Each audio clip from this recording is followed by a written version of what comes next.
welcome to the viewers of the Public Global in the first special show from Kashmir presented by a Kashmiri journalist. Now, coming to the topic, in a strange order, a couple of days back, the Deputy Commissioner of Doda District issued an order wherein he banned the consumption of non-vegetarian food in the schools. This order has come as a shock for the people in large and those who don't understand that what lies behind this order and what did motivate the deputy commissioner to issue such an order. Let us talk about Jammu and Kashmir. It's a Muslim majority state, and for last more than 70 years, the people have coexisted here and have been, uh, taking each other's eating habits, clothing habits with tolerance, and there has been never such kind of an issue between the two communities, rather between many communities, because we have Sikhs here, and incidentally, the deputy commissioner happens to be from the Sikh community. This order has created an uproar among the people who feel that this is yet another attempt to make an experiment in the Indian prime laboratory, political laboratory, which is Jammu and Kashmir.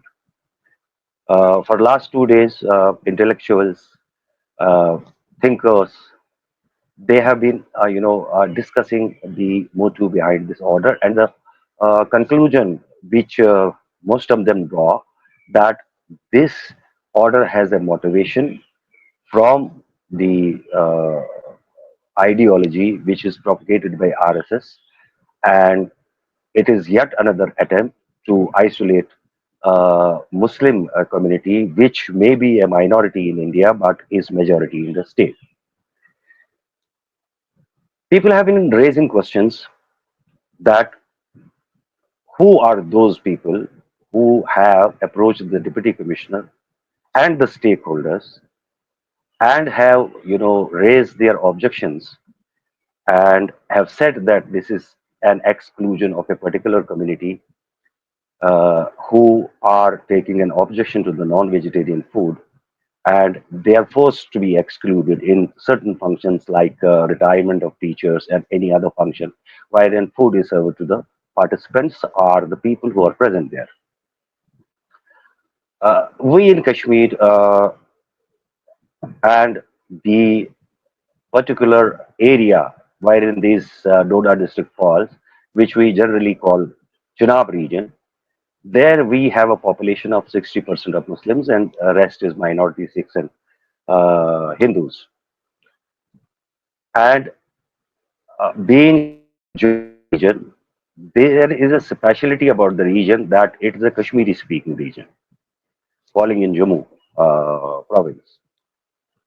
Well, in the previous election, BJP did perform well in the Jammu region, but if at all they won some seats in this area, which we call Chenab region, the margin was very low.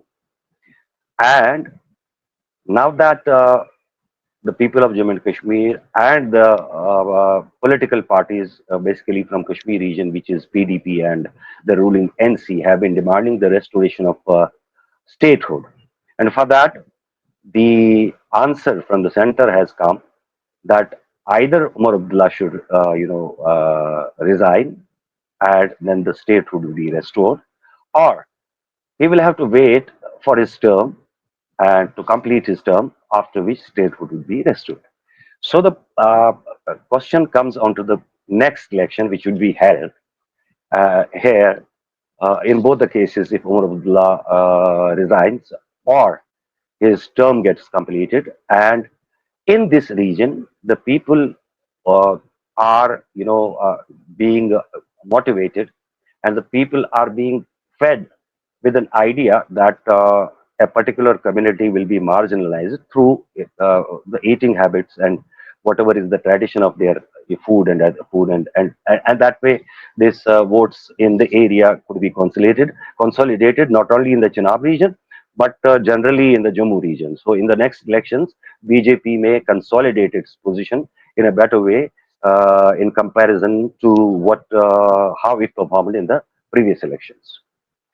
Now the question arises that if for the last more than 7 decades, this was not an issue for the people of Jammu and Kashmir.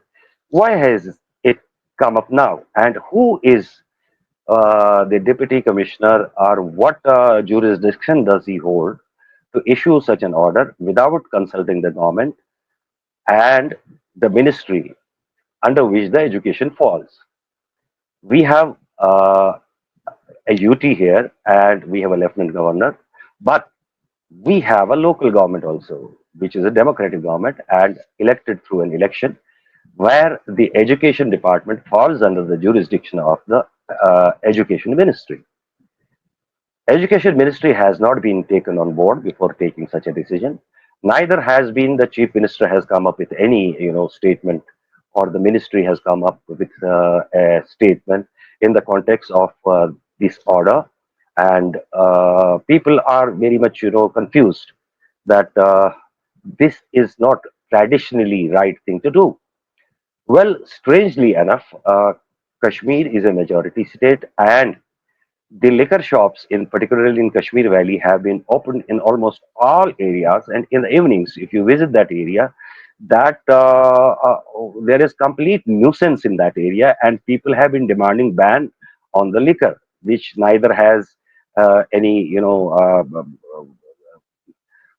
justification to be opened in the Muslim majority area, which take an objection for the consumption of liquor.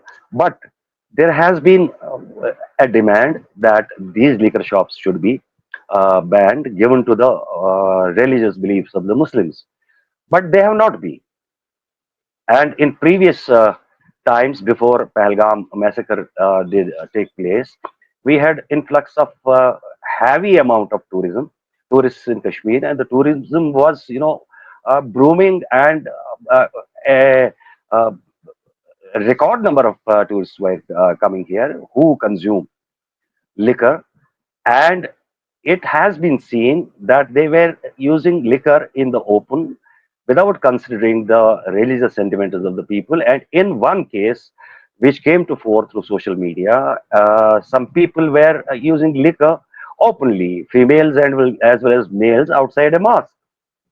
But then the people who objected there, they objected in a very peaceful way, in a very cultured and mannered way, and asked them that if they want to consume the liquor, they could at least spare the area where mosque is located.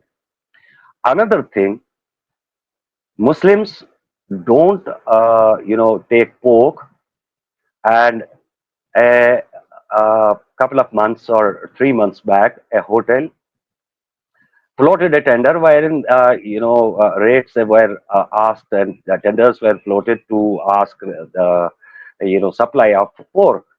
But when it came to the public domain and people came to know about this tender, a lot of uproar was registered, and finally the hotel had to take back that tender and apologize for floating that tender.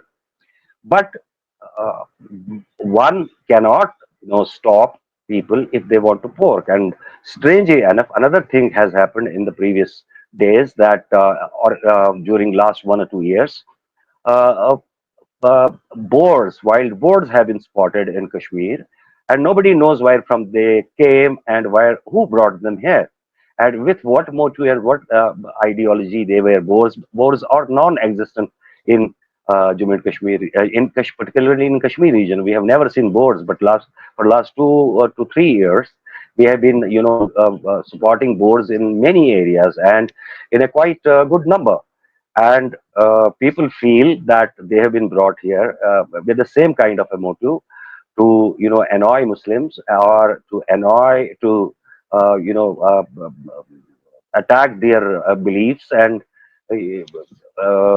make some make to initiate an issue out of it. So these things are considered to be very dangerous, and people are saying, this is what people are saying. Even I have watched certain discussions on social media where people are asking that if Jatka is not taken by Muslims, would Muslims ask a ban on Jatka in Kashmir? Or would Muslims ask a ban on pork in Kashmir? But as far as the issue in Doda is concerned, if at all some people, the stakeholders, it's quite fishy that who these stakeholders are and who have registered their objections for the consumption of non-vegetarian food in the schools. And people feel that these are the same people being, I mean, the DDC Doda and the people are the same page or on the same page, and maybe from the same side, and maybe from a part of the conspiracy wherein these kind of orders have been issued to check the reaction of the people, to throw a stone and count the ripples. So it would be better for the government to intervene in this issue. And if people really want that non-vegetarian food should not be served in certain functions in functions conducted in the schools, this should be decided at the community level. Can anyone ask a Muslim boy to bring his lunchbox without getting non-vegetarian food in it? It's a eating habit of Muslims, and normally in our homes, every alternate day or every day, mutton is being cooked. So, it, will it be an additional burden on the mothers to cook a vegetarian food for the children and then send them to school? So the issue needs an immediate attention, and I think the uh, uh, people or the officer who has issued this order must understand the psyche of the people and the region and reconsider the order and take it back. And if the stakeholders or so-called stakeholders or the parents of the people, parents of the students have taken an objection to it, this should be solved at the community level, and a solution which is acceptable to all the communities should be worked out without issuing such orders, which are definitely some kind of water testing, and which will bear very bad results. And apprehension is that in coming days people may go for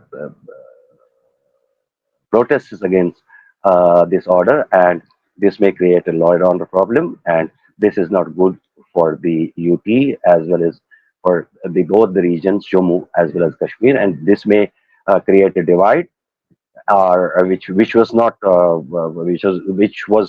present in our society. And othering people is not something which is workable in Kashmir, particularly in Kashmir region and the Chenab region, which is a Muslim dominant area. And this order should be revisited and taken back as soon as possible. And the committee from the both sides, both communities are needed to be involved to find a solution to the problem. Thank you very much for watching the program. Goodbye.